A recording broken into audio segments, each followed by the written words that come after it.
আসসালামু আলাইকুম রহমতুল্লাহ ওয়া বারাকাতুহু।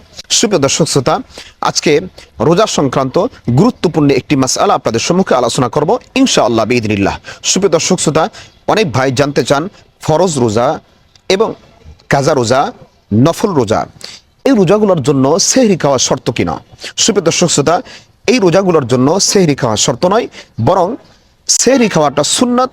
এই জন্য আল্লাহর হাবিব সাল্লাল্লাহু আলাইহি সাল্লাম হাদিসে পাকের ভিতরে বর্ণনা করেন, বুখারী মুসলিম শরীফের হাদিস।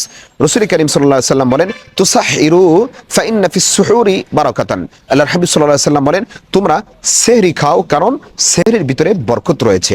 সুপ্রিয় দর্শক শ্রোতা, রোজার আরেকটি মাসআলা হলো ফরজ রোজা, কাজা রোজা এবং নফল রোজা। এই রোজাগুলোর নিয়ত এর সময়সীমা কতক্ষণ পর্যন্ত থাকে। সুপ্রিয় দর্শক শ্রোতা, ফরজ এবং কাজা রোজা, এই দুই রোজার নিয়তের সময়সীমা থাকে মাগরিবের পর থেকে নিয়ে ফজরের আগ পর্যন্ত। আর নফল রোজার সময়সীমা থাকে মাগরিবের পর থেকে নিয়ে পরের দিন দ্বিপ্রহরের আগ পর্যন্ত সময়সীমা থাকে।